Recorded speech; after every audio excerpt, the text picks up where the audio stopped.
You know what? I'm just getting. You know what? This season needs to end right now, man.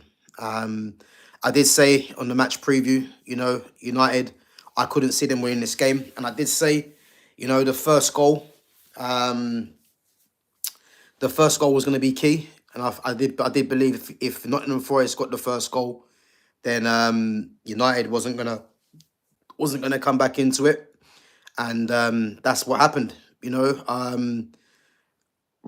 I, I'm lost for words, man, because this has probably been the worst season I've seen since I've been supporting Man United all my life. And yeah, I don't even know what to say now. It's embarrassing, man. It's embarrassing. I mean, I did say as well, United had 9 games till the end of the season, and that wasn't, and obviously they got the Europa League sandwich in between that as well. And I did say, you know, this was going to be 9 games where we're really going to see what United are on. And at the moment, they failed the first test, and Nottingham Forest weren't great, but I did say defensively that they were going to cause a lot of problems. And I said defensively they were going to be resolute at the back, and United didn't have enough in the attacking area to cause any sort of problems, And I have to say, man, it's just frustrating watching this fucking team, man. To be honest with you, this manager, the starting lineup, big up Dylan, big up Dylan, man. To be honest with you, I mean the standards are so low. If you thought we played well, then I would say first off there was some decent stuff. To be honest, there was some good passing. But um, in the end, man, it doesn't mean nothing because this was a game that United should have gone into winning the game, and they've come out with no 3 points, which again before the game I did predict.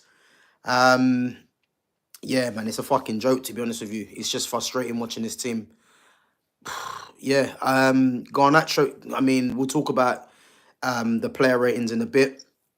Um, Guys, if you are watching, as I said, make sure you smash that like button and make sure you subscribe to my channel at Gav Goes In. So Manchester United lose 1-0 to Nottingham Forest. Yeah, pathetic. Absolutely pathetic performance. Big up guys for coming on. Big up Ham Shots. Big up Ray Disto Tudo as well. And I had to endure the other day, people in my chat saying to me, Bruno Fernandes, you're a hater of Bruno Fernandes, this and that. And you know what it is with football? It's recency bias. A lot of fans, they just latch onto players, and they ignore the faults with players, and when someone like Bruno gets a hat trick against 10-man Real Sociedad, who by the way were poor, and then gets a goal against a poor Leicester team, I did say, when it comes to these next 9 games, including the Europa, I want to see Bruno turn up because these are going to be the games that's going to matter. And tonight, he was shocking. Like, he was poor. Um, he was absolutely poor.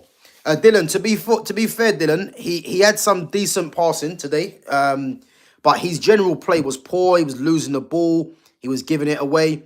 I think again, what I would say is people need to stop listening to these commentators. I had to enjoy listening to Ali McCoist doing commentary, and he's absolutely clueless. He actually thought Bruno played well. And again, I watched the whole game, and Bruno was poor. He was very poor. It looked like him and Ryan Yates, the captain for Nottingham Forest. Obviously, they were having their own personal battle, and again, Bruno playing in that left 10, is poor management. Um, and as I said, yeah, he was poor, man, throughout the whole game. As I said, there was a couple of passes he done which were decent. But again, if he's unopposed, he should be connecting with the ball properly. If he's got winning runners, but on the whole, man, like it's another loss. That's the main thing. As I said, there was some good pieces of play in the first half, But that Elanga goal was embarrassing, and I've been told Garnacho's got a lot of pace, and what Elanga done to him, that's what you call real pace. Elanga's probably one of well, he not probably Elanga's one of the quickest in the league, and I'm supposed to believe that Garnacho has serious pace. Um, yeah, man. That the fact that no one, and again, this is what I mean about United. United lack leaders in this team because someone should have just taken Elanga out. Just take him out, get the yellow card, and stop that. But the fact that and again, Elanga has got mad pace, but you can't let him go that far without putting a challenge in. And the finish as well. I mean, I think it might be a bit harsh on Anana, because Elanga was obviously close to the goal. It was his weaker foot as well. But I think it's a bit harsh to blame Anana. Maybe if we're being critical, you might look at his positioning. But to be honest with you, man, it was poor throughout the whole way. Big up Ali Demir. Big up Larry Bruce is saying, do you get yard time? Yeah, Larry, good one. So Dylan says, why did you sell Elanga?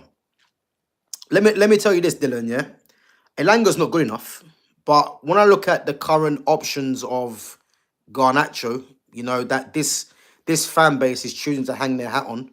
He's nowhere near Elanga. And the thing with Garnacho's a willing runner, and people might get confused that Garnacho actually played well. He was poor. He was the poorest attacker on the pitch.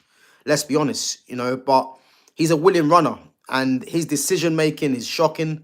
And again, we're supposed to believe that Garnacho is better than Elanga, and he's not. And with the thing with Elanga wasn't good enough for Man United.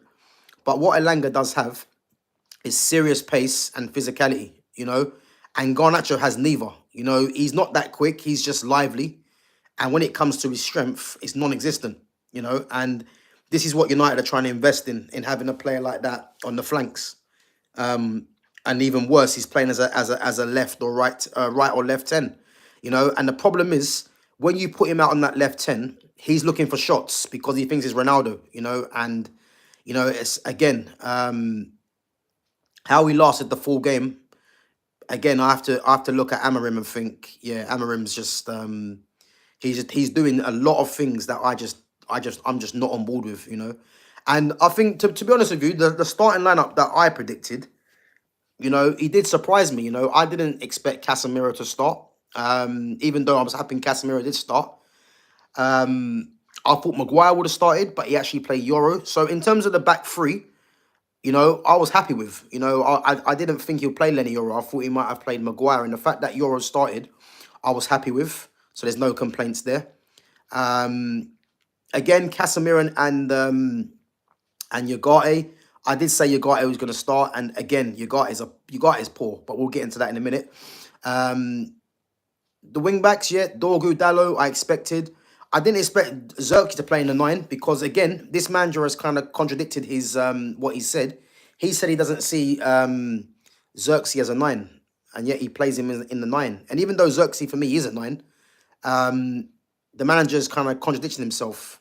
And then he's playing Bruno in the left 10, which Bruno in this system isn't a left 10. He's a midfielder. And again, Bruno's gonna be a problem because he's adamant that Bruno has to play every game, and you're now trying to shoehorn him in if that means you're gonna play Casemiro and Ugarte because Bruno now is playing as a left 10 and he's ineffective there. And he's only slightly better in midfield because he can probably get on the ball a lot more.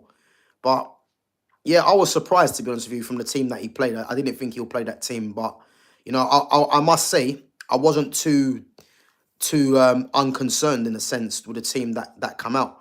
Obviously there would have been I wouldn't have played Bruno in the left 10. But again, I wasn't too dissatisfied with that. Guys, if you're coming through, as I said, make sure you smash that like button and make sure you subscribe to my channel at Gav Goes In. So I'm on 910 subscribers. Obviously, I'm 90 away from 1,000, which I'm trying to hit. So yeah, if you do like the stream, as I said, make sure you subscribe to my channel and smash that like button. It helps with the algorithms to reach some more people. And give me your Give me your views, guys, in the comments. What do you think on the performance? What do you think of the result? Do you think Amarim is on thin ice? Because for me, as I said, United need to have a respectable league position to the end of the season, and I just think that this Europa League, he has to win. There's no excuses. If he doesn't win this Europa League, and as I said today, Man United finish in the they finish 16th, 17th, because that is a possibility. Then I don't see how you keep him personally. So yeah, man, it's just annoying.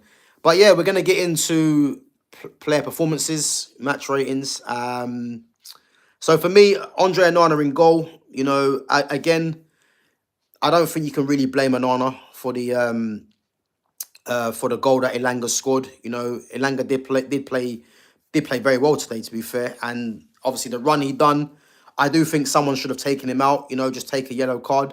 And the only thing I would say is that Elanga hit it off his left foot, and you're probably expecting Onana, to at least get a fingertip to it because it's his weaker foot. But again, I wouldn't really blame Onana for that, because I think the problem should have been stopped before that. So I wouldn't really blame him too much, to be honest. So I think out of 10, I just give him a 6. Just an average performance. I don't think he had too much to do with the ball at his feet. Again, he was more or less comfortable. I thought his distribution today was slightly better than it has been. But again, he didn't really have too much to do in terms of efforts on goal. And but at the end of the day, he's coming away with a goal conceded, and that's the main thing. Moving on to defense, Lenny Yoro, right side centre back. Lenny Yoro was class today. The tackle that he put on Elanga. Again, from that angle, it looked like that he fouled him, but he actually timed the tackle perfectly. And again, for me, Lenny Yoro, in terms of defence, is the future. He's the future going forward. I think in possession, there's no problems there. His recovery pace, as he showed against Elanga, was good. And I just thought all round it was a top game top performance from Lenny Yoro. And again, he's going to go from strength to strength. I do want to see Lenny Yoro actually playing as the middle centre back to see how he can get on there, because I think he could do well there. But Matthias de Ligt's there, and to be fair, there's no argument for me about de Ligt. But yeah, I think Lenny Yoro out of 10, I'm going to give him a strong 7. Obviously United lost the game, but for me, Lenny Yoro was very good. I thought he was easily one of Man United's best players, and he can be happy with the performance and hopefully take that into the Man City game on the weekend. Matthias de Ligt, again, another assured performance. I think the whole defence really played well. I think de Ligt, again, is becoming a massive leader for United. And him playing in the middle three, I think that gives him the confidence to know that he's the senior figure at the back. And again, he's battled with Awoniyi, who's obviously a physical player, very strong, got a bit of pace about him as well. And I thought de Ligt won that battle, and I thought he won it comfortably as well. Obviously there was a concern when he rolled his ankle, and I thought he might have come off, because I think he has had a few injuries like that before. But to be honest with you, he carried on and defended very well. So, but these guys are going to come off the pitch and they're going to be frustrated that they've lost 1-0. But the defence, for me, can be very happy with what they've done. And again, the defence, especially de Ligt, Mazraoui, they're going from strength to strength, and they're going to be key to the end of the season. Can I see them withstanding it with the games coming up? I don't know, to be honest with you, because there's only so much you can do as a defender and keep inviting pressure. And yeah, I'm just not too sure, man, to be honest with you. Big up, Mana Rakiza, Ivan, laughing at us. Yeah, listen, you can laugh, man. Man United, they're giving everyone reason to laugh, so you're not going to get me, man. But yeah, it's just frustrating, man. But it is what it is, Mazraoui, again, Mr. Versatile, can play all across the back three. Obviously has a wing back as well. And again, another short performance. And I think, he had his work cut out against Elanga, who for me was the biggest threat in terms of an attacking sense, including both teams. And I think at times he defended Elanga well, And the one thing I like about Mazraoui is that Mazraoui does give consistent performances. You never see Mazraoui slip. Never have a 5 or 4 or 5 out of 10. For me, he's always a 6, which is an average performance and higher. And obviously I forgot to mention Matthias de Ligt for me another a strong 7 as well. And I'm going to give Mazraoui a strong 7 because I think the whole defense was very good. They weren't the reason why United lost the game. I think there could have been, obviously the Elanga run. If I'm just looking at it now, yeah, Garnacho's got to do a lot better there. Dorgu obviously is very quick, but Elanga just showed him some serious pace. But to get caught like that from a corner, again, is very poor. With one player, well, Gibbs White as well coming forward. But yeah, Dorgu's chasing him back, but Elanga's got serious pace, and yeah, there's not much he can do there. But yeah, Mazraoui again, great performance, and unlucky to be on the losing side. Moving into midfield, Manuel Ugarte. The thing with Ugarte is that Ugarte is only like the fact that Man United have Ugarte starting in their midfield is a massive problem for me because he's someone that you bring off the bench to put out fires. If the team are under the cosh or they're trying to hold on to a lead, yeah, big up Mana Rakiza Ivan. So I'm doing the ratings now. So Anana's got a 6 out of 10. Mazraoui, De Ligt, and Lenny Yoro all got 7. So we're moving on to Manuel Ugarte. So again, Ugarte for me is someone that you bring off the bench if you're trying to see out a lead, or you're trying to change the flow of the game in terms of having a ball winner in there. If the game's at a stalemate, I would say. But the fact that Ugarte starts in midfield, is a massive problem, and it's a problem that needs to be addressed in the summer for me because I look at it now and I think out of all the signings that Ineos have made, this signing here, I don't see it working in the long term because he's not going to be good enough to play in the Man United midfield if Man United are being serious because he just ain't good enough on the ball, and you can't trust him on the ball either. He's good at putting out fires, but you can see the fact that at half time he went off because he ain't someone that's going to create anything, and again, he shouldn't be starting in that position for me, and another poor performance. What your guy is going to give you. He's going to give you legs in the midfield. But Man United suffer from a serious lack of quality. And quality is what is needed in this team badly. And if you keep playing players like your guy, what do you expect? You're going to keep getting inconsistent performances from a team as a whole because they don't trust him on the ball, you can tell. And yeah, it's just going to be the same old shit, really. And for me, out of 10, I'm going to give him a 5. I thought he was that bad, Gave the ball away a lot as well.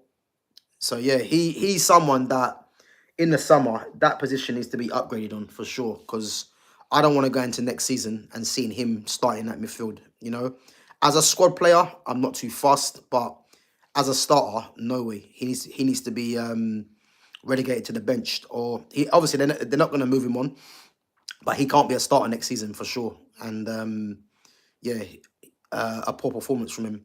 Casemiro next to him again. I didn't expect Casemiro to start the game, but I was happy that he did start, and I think some of his passing today was very good.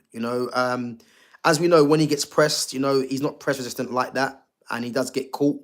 But in terms of his passing today and his sense of danger, obviously his experience is there as well. I thought he was very good. The fact that the manager brought him off, you could tell Casemiro was pissed off with that as well. And in one sense, I can see what the manager's doing, but in another sense, I don't know why it's Casemiro because again, Casemiro is a threat in both boxes in terms of defending and attacking. So, having him still on the pitch, you never know. He might have got his head to the ball to for a goal. But when he brought Ericsson on to go with Ericsson and Bruno Fernandes in the midfield, it's because he's trying to play the long ball, obviously, to Harry Maguire, who come on.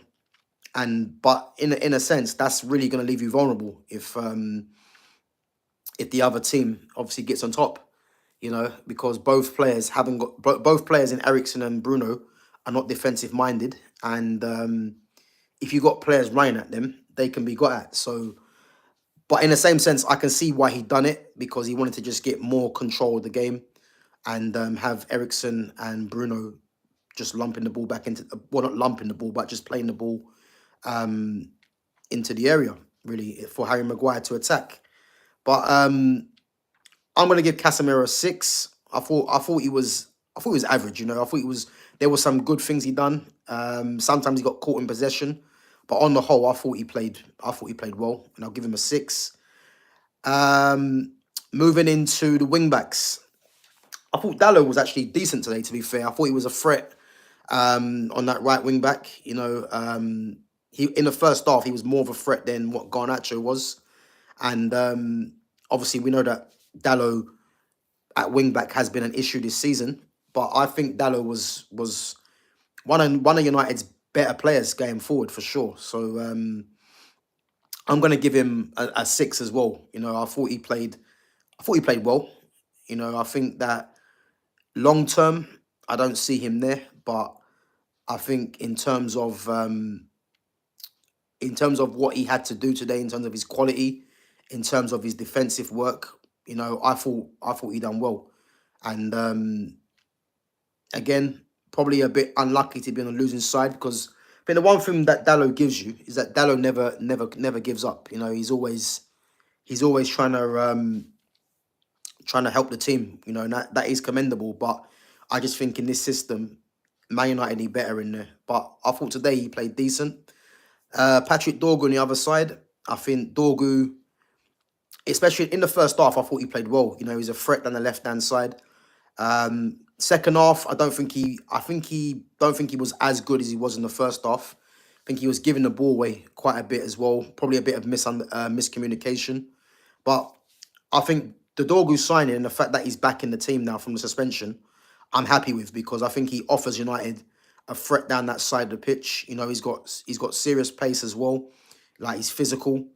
And I think in terms of the balance that he gives United on that left-hand side, it's what United need, especially as there's no Ahmad on the other side. Because obviously I did say as well that United need a left winger in this system. That's someone that's going to dominate that left-hand side of the pitch to allow your number 10s to get into the pockets. And Dorgu offers that. Again, I'll give him a 6 out of 10. I thought he was, again, average. I don't think he was better than average, really, yeah. And I think, again, he's always a threat on that left-hand side. So he's another player that's going to go from strength to strength for me. So, yeah, I'm happy with his performance. Moving on to Bruno Fernandes, left 10. First half, he was shocking. There was a couple of passes that, he executed well, But on the whole, his whole game was poor. He was giving the ball away. You can see his indiscipline was coming back as well, arguing with the ref. I think there was a point in the game as well in the second half.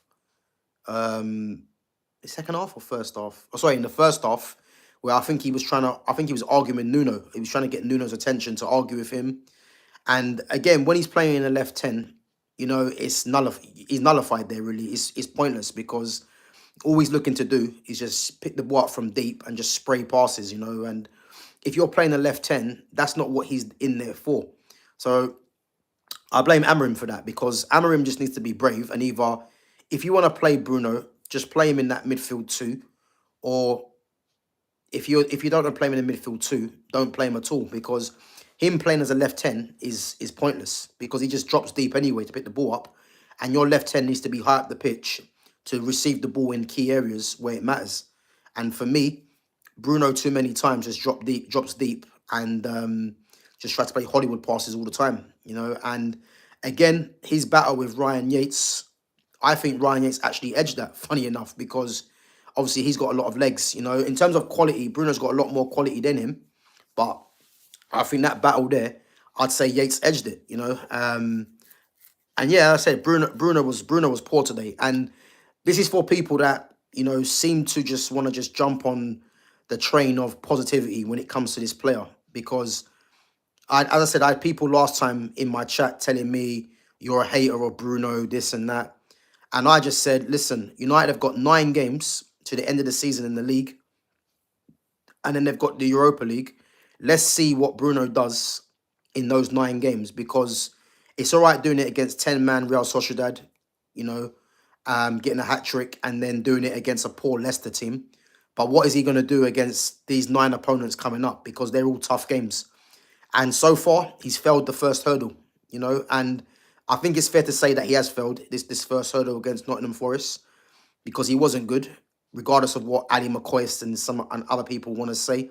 He wasn't good. So we have to see now against Man City, because the next few games he's got Man City, then he's got the Europa League against Lyon. I want to see people keep the same energy, and for Bruno Fernandes, because as I said, he was poor today, and when he was doing well, you couldn't stop people from making a big song and dance about it. So let's see what they're gonna say now, because he was poor, you know. Out of 10, I'm gonna give him a 5, because I thought he was that bad today. I think some of his passing, as we know, he's a bit hit and miss.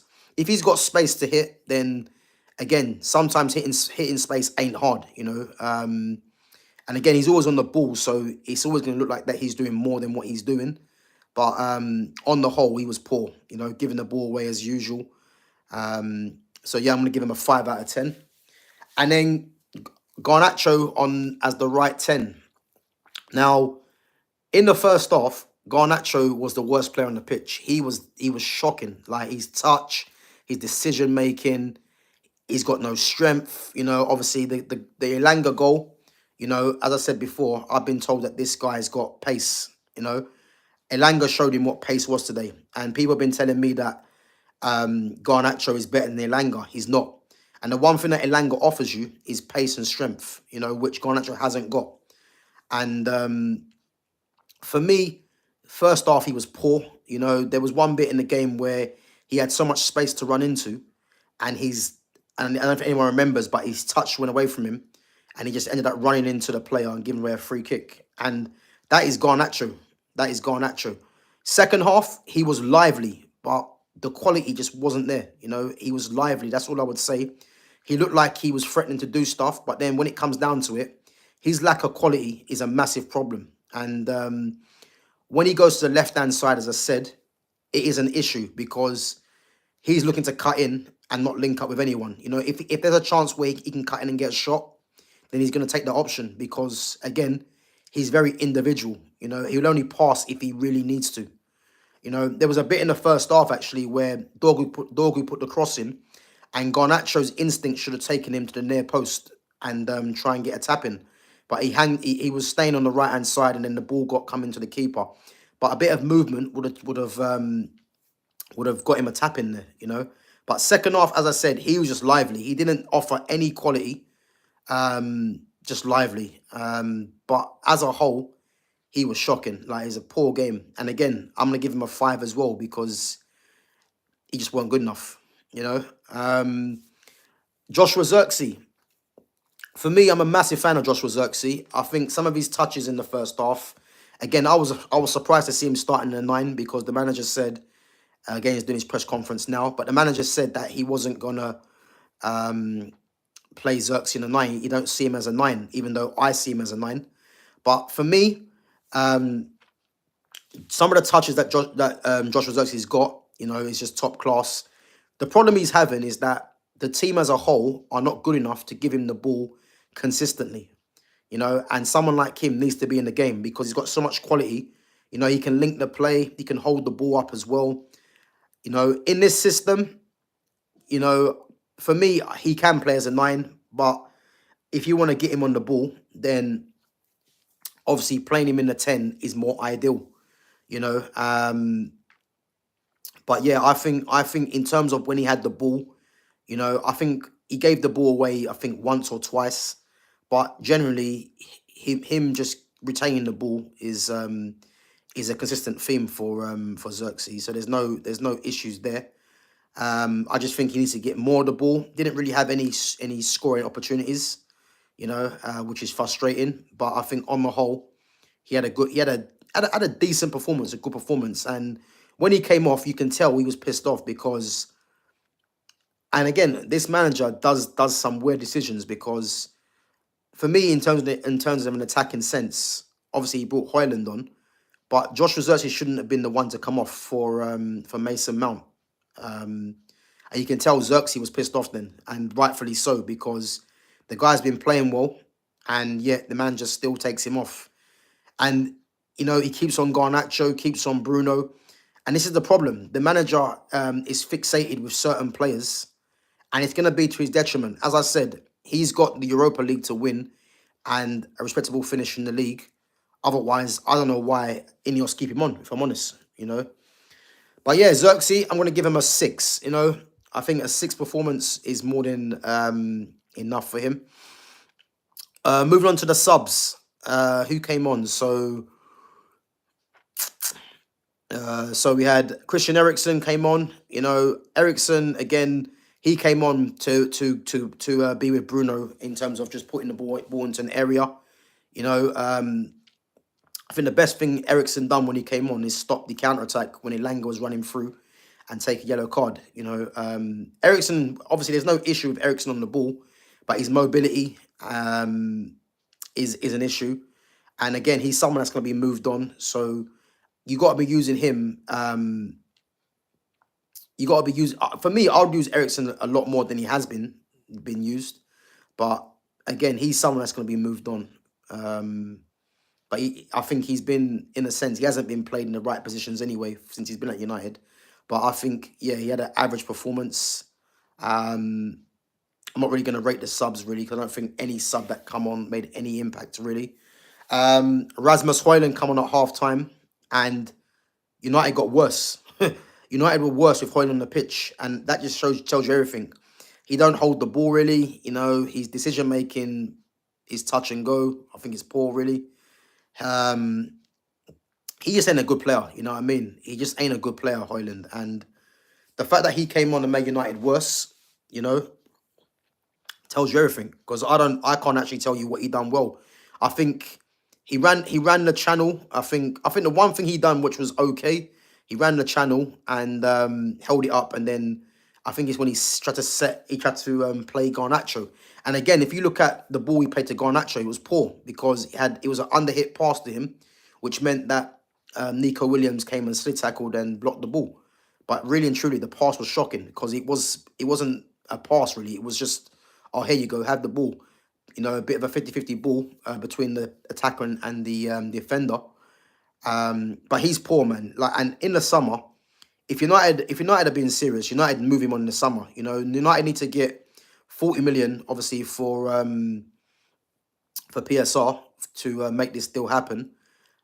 Is anyone dumb enough to pay 40 million for Rasmus? I don't know. But one thing's for sure, whether it's a loan move or permanent, I mean, permanent is an ideal.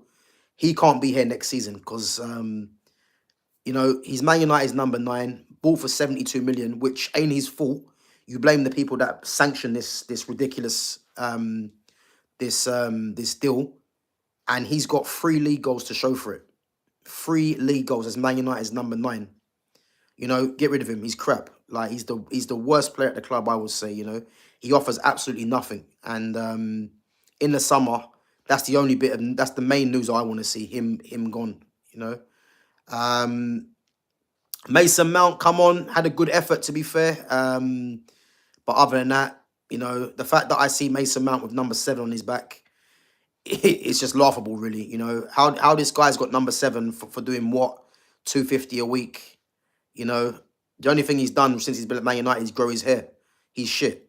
And the fact that we have to watch this guy wearing a number 7 from the likes of Cantona, Robson, Beckham, Ronaldo, You know, you got to watch Mason Mount running around, with a perm, doing what?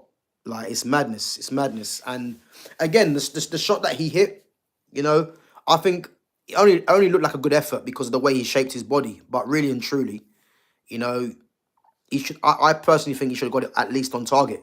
If he got it on target and the keeper saves it, then fair enough. But he missed the target, and it was poor. But just going back to the shooting, actually, is that, if I don't know if anyone remembers Bruno Fernandes.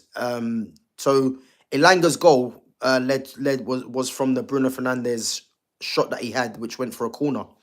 If you actually look at the Bruno Fernandes strike, it was actually a poor strike. He should have got hold the ball a lot more. You know, if you look at the angle that they showed on the in the replay, he actually didn't actually get hold of the ball properly, and his connection was poor, and that's what led to the corner. And the corner got cleared, and Elanga scored. But he should have at least had a better shot than that. He didn't get hold of the ball enough. But yeah, who else? Come on, Harry Maguire obviously had one cleared off the line. You know, obviously he only come on because of the aerial threat, and to be fair, we know Harry Maguire's going to win headers. You know, because that's what his strength is, and and obviously he got one clear off the line, which was unlucky. But on the whole, yeah, it's a joke. Big up reluctant gamer, big up bro. Yeah, man. So on the whole, a poor performance. A poor result, should I say? I think the first half performance was decent. Second half performance, I wasn't really too impressed with, if I'm honest. And yeah, it's just yeah, it's poor, man. But on the other hand, Nottingham Forest 4 points behind Arsenal in third, and Champions League for them is looking a possibility for sure, man. I think their next league game's against Aston Villa, and Aston Villa might have their eyes on Champions League, so it could be a good time for Forest to be playing them. But yeah, man, they're going from strength to strength. FA Cup semi-final against Man City as well.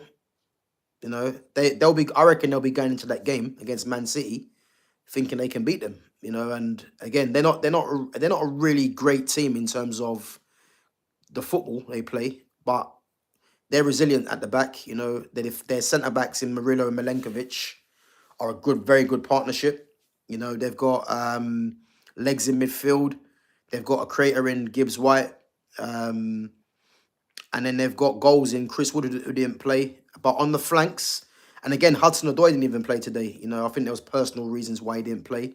But on the flanks, they've got real pace and trickery. So they're an actual problem. And if they get Champions League, and then they can sign some players, they could be a surprise. I don't expect them to be in the top four next season, but I think they will cause teams problems because of the way that Nuno sets them up. But yeah, Man United. Yeah, it's just a joke, man. An absolute joke. But guys, yeah, if you enjoyed the stream, man, make sure you smash that like button and subscribe to my channel at Gav Goes In. Yeah, big up Gamer, Reluctant Gamer. If you got any questions, guys, to put in the chat as well, make sure you put that in. So Gamer says, I think they'll do City.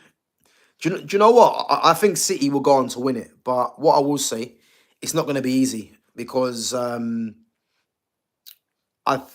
know. It's not going to be easy because I think that Nottingham Forest will fancy their chances. But what's going to be interesting to see is that I reckon if Nottingham Forest can, pick up a few more wins and definitely secure their place in the Champions League, then I think they'll go into that FA Cup game, focused, knowing that Champions League is secured. I think if Champions League is hanging in the balance, I don't know if they're going to rest some players, for the league games. You never know.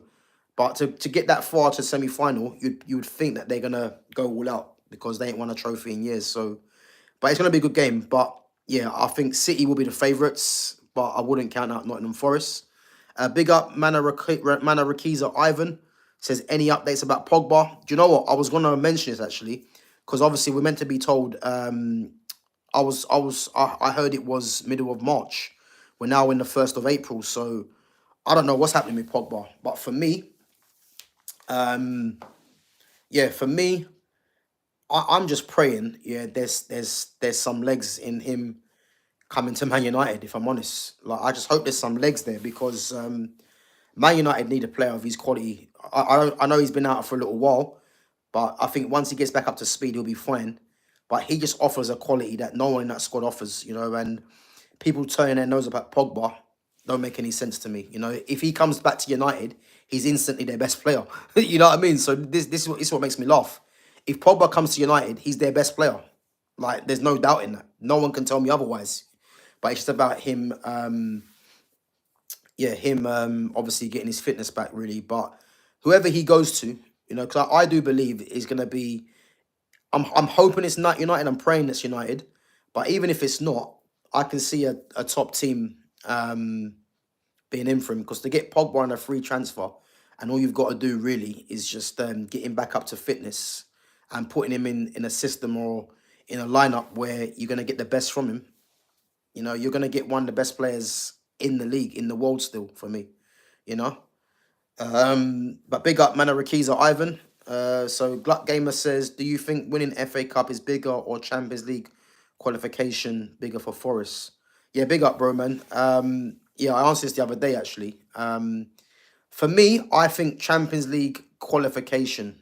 You know, it's a tough one because again, the trophy is a trophy, but I think if Nottingham Forest can get Champions League football, again, what this does, it attracts better players to them, players that wouldn't be thinking of going to Forest. Forest can now chuck in, oh, we've got Champions League football, i.e. Matthias Cunha, because they was interested in him in January. They can go and say to him, that they've got Champions League football, which might entice him more to go there. And again, if they get in Champions League football, they can attract better players. Who's to say that they won't be in this position again in the FA Cup semi-final to try and win it. So for them, obviously, I think for their fans, the majority of their fans might prefer a trophy winning the FA Cup.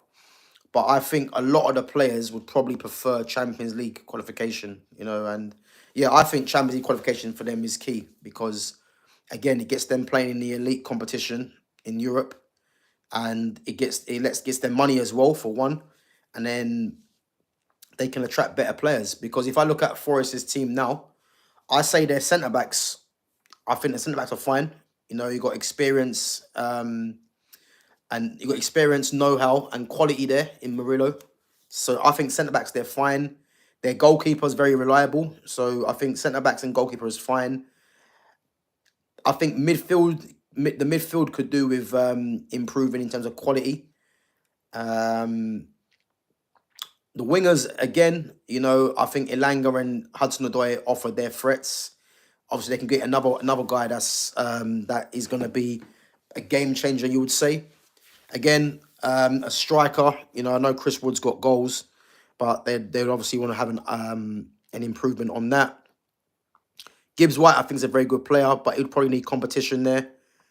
So yeah, there is positions that they can improve, but if they get Champions League football, that will go a long way to proving that. Big up WWE thing, popping in again to say hi. Yeah, big up, bro, man. Big up for coming on. As I said, if you got anything WWE, let me know, man. Every time, man. So I'm here for that. But yeah, guys. Yeah, Man United lose again, and pressure is all on Amorim now. And again, they've got the Manchester derby on, I believe, on Sunday. And for me, that's a must-not-lose game because I think if United lose that game as well, going into this Lyon game, I think the confidence is going to be low. And yeah, away from home is going to be a problem. And I know Lyon got beat the other day by Strasbourg, but I don't want people to lose sight of they think United are going to walk all over Lyon because I'll tell you this now.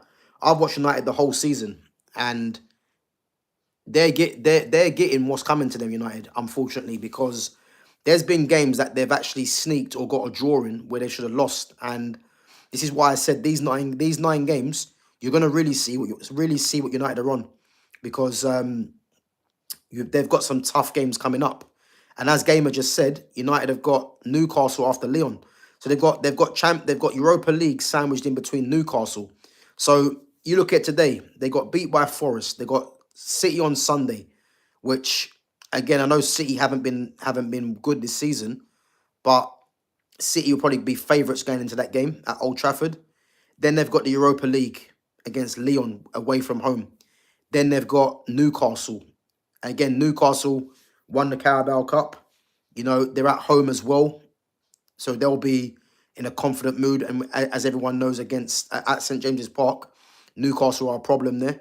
So, and then United have got the Europa League second leg after that game. So these games coming up they're coming up thick and fast for United. And as I said, it's gonna be a tough end to the season. So Amarim now, I mean, he's getting players back, but I still don't trust this manager to pick the right team. So yeah, we're gonna have to wait and see, man. But it's gonna be a roller coaster finish. That's what I would say, and I'm gonna be here for it. So, but yeah, first hurdle for United. They've lost against Nottingham Forest. So on to Sunday now, against City, Manchester Derby, and both teams desperately need the win. So we'll have to wait and see. Obviously, some of the other games, I can't remember what the West Ham and Wolves game was. I know Wolves were winning 1-0. If anyone knows how that game finished, let me know. Arsenal winning 2-1 against Fulham, hanging on at the end. Bukayo Saka returning from injury and getting a goal.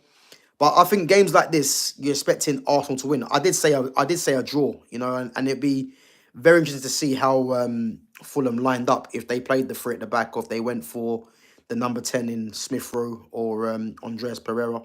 But I think Arsenal are expected to win these games. And again, Arsenal will get Champions League football, but it's the games against the Real Madrid Champions League, and they've still got to play Liverpool as well. They've still got to play United as well. So yeah, there's still a few games left to the end of the season. So, but yeah, Arsenal getting a 2-1 victory against Fulham was much needed. And as I said, the Wolves and West Ham game, I'm not quite sure how that finished, but United losing 1-0. So I predicted United to get beat 1-0 or to lose 2-1, which is what happened. We lost 1-0. I said Arsenal Fulham would draw. Arsenal won 2-1. And I said West Ham and Wolves would draw. So I'm not quite sure how that game ended. If anyone knows how the West Ham and Wolves game ended, make sure you put that in the chat. But guys, yeah, you got any more questions? Anything to talk about?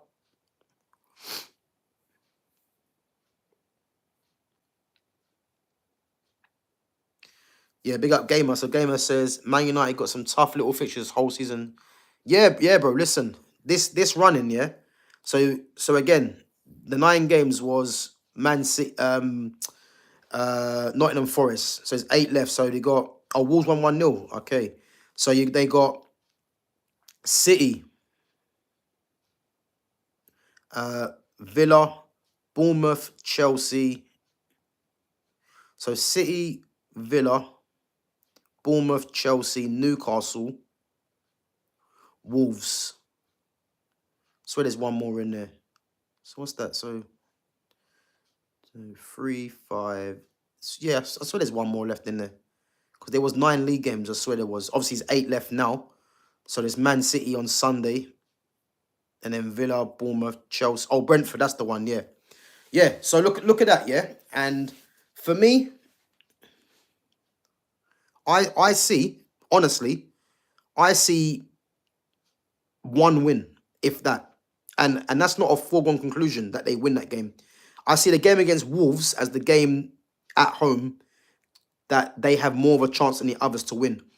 Against Man City, obviously worse things have happened, but I don't see them beating City really, if I'm honest. Villa, I don't know if that's a home or away. I think it might be home. But the Villa game's the last game of the season, so they might not be nothing to play for. So we'll park that one. That's the last game of the season. Bournemouth away, I don't see them. I don't see them beating Bournemouth away. You know, Chelsea away again, a tough game. Newcastle already spoken about, and the Wolves already spoken about, and then Brentford away. So again, I see possibly one win, and if there's one win out of all them, it's it makes the Europa League a must win. And as I said, yeah, he's going to be in trouble for me if he doesn't win this Europa League. So Gamer says they could draw the games they could show up against. Yeah, yeah. Again, all these things could happen, but who knows? Because if they're focused on the Europa League, is he going to play a changed team in his league games? You know, because I look at the team as a whole, Man United's team as a whole, and going forwards, you know, the quality is lacking severely. It's lacking severely, man. So I don't know where they're gonna get their goals from, because Cheeto obviously 17 and he's not playing a lot. Rasmus Højlund's shit and he's not playing, and he's already said he doesn't see Xerxes as a 9. You know, so yeah, I don't know, man. It's gonna be a struggle, put it that way. Yeah, 100% gamer, man. Their eyes should be on the Europa League. Yeah, I agree with that. Their eyes should be on Europa League, but yeah, who knows, man? Who knows? Because yeah, it's a must win. But again, I know I've seen people saying that they should beat Leon. Do you know what? I wouldn't be confident of that. You know, I wouldn't be confident of that because Leon have got some game changers in their team, and you know, if Leon can get a positive result at home going into that second leg, who knows, man? Who knows? But yeah, we'll have to wait and see, man. But yeah, guys, big up for coming on each and every time. Big up, Reluctant Gamer. Big up, bro, as always, man, coming on. Yeah, big up, man. So I'm going to be back on tomorrow. Not sure what time yet. Obviously, there's some games tomorrow, so I might do a reaction to the games that are being played. I can't remember who's actually playing tomorrow. Actually, let me check. Let me have a quick check to see who's playing tomorrow. If anyone knows who's playing tomorrow, what's the fixtures tomorrow? Let me have a look. Yeah, Newcastle. Who they playing tomorrow? Newcastle. I think they're at home, aren't they?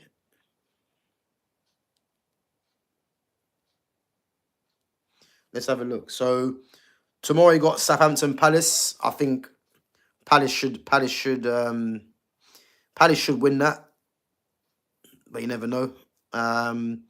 Bournemouth Ipswich. I think Bournemouth will win that. I think Bournemouth will bounce back from the FA Cup loss to Man City. I think they'll win that definitely at home.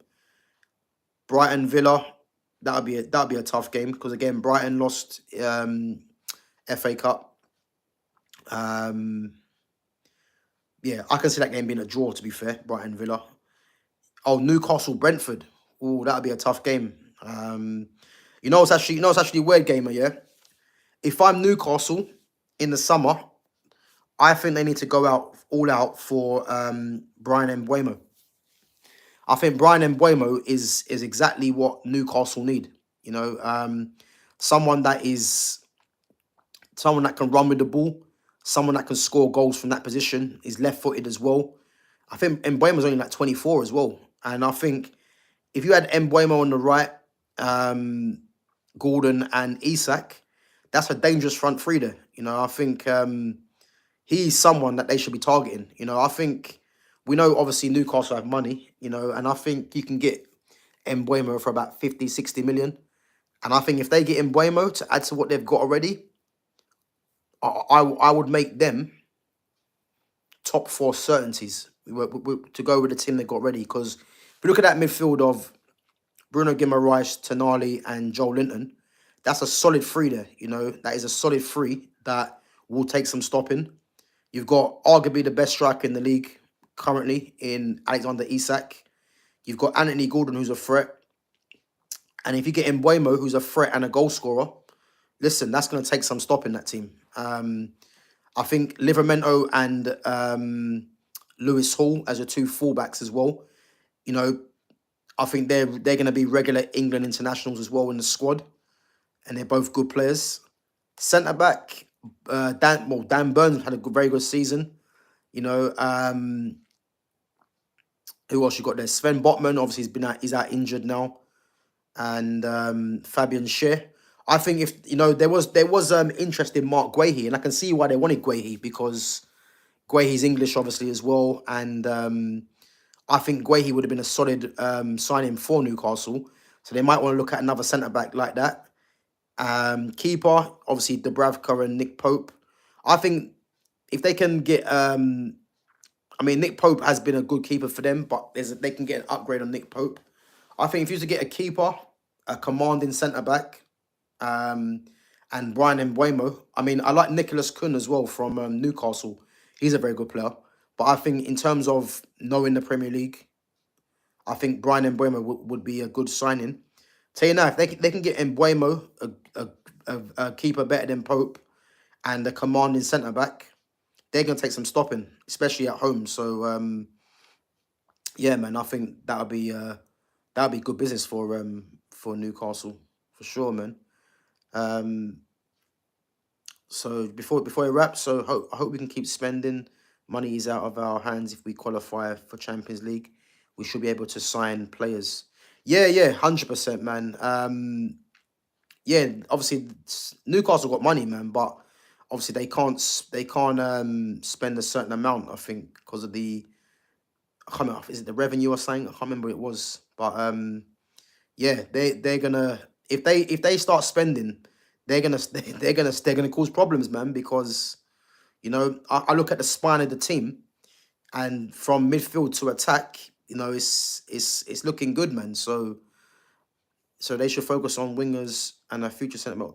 Yeah. I think you need to get again get another striker to complement or to back up Isak is going to be difficult because again, there's not really many strikers in world football, and if you're going to bring a striker in, are they going to be happy to be on the bench? And this is the problem. I think someone like Callum Wilson, because Callum Wilson knows Isak's better than him, and obviously Isak cost 70 million as well, and Callum Wilson's getting on a bit as well, so he might be happy to come off the bench and add a physical presence and something different. But getting another striker in, are they going to be happy to go on the bench?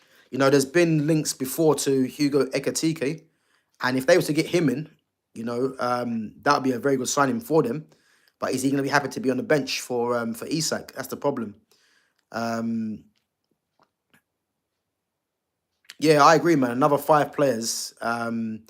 They need 3 players to come in and start straight away. And as I said, it's the goalkeeper, centre back, and the right winger, and then have the likes of the players that have been playing there as squad options, which again will make the squad better. But I think for sure, man, they need to be bringing in some serious players in that position. So yeah, but yeah, guys, big up for coming on as always. Big up, reacting game on your questions as always as well. Guys, make sure you smash that like button. Obviously, helps the channel to reach more people. And obviously, if you haven't subscribed to my channel, make sure you subscribe to my channel as well at Gav Goes In. Yeah, big up gamer, man. Yeah, right winger for sure, man. 100%. Mbuemo or Nicholas Kuhn, I think. For me, has to be a left-footed inverted on that side, and I think Mbuemo is the ideal because he's playing in the league already, and he's primed to move to a team that is competing for Champions League football, and I think he'll be ideal, man. But yeah, bro, big up for your question as always. And guys, as I said, I'm gonna be back tomorrow. Not sure what time yet, so I'll either be doing a reaction to the games tomorrow, or if anything, if there's any Man United news, I might react to that. But yeah, as I said, make sure you put your notifications on. And again, make sure you smash that like button and make sure you subscribe to my channel. And big up yourselves for coming on. And I'll catch you guys tomorrow. Take it easy.